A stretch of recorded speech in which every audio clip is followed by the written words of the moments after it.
Kalusugan natin ay alagaan na.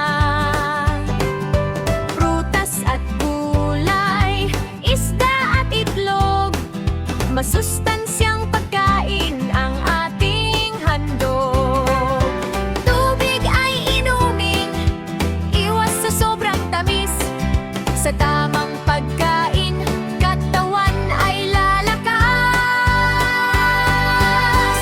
Kumain ng gulay, kumain ng prutas, uminom ng gatas at tubig araw-araw.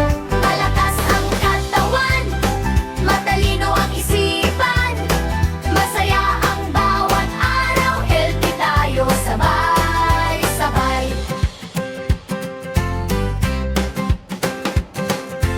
Hugasan ang kamay bago kumain. Mali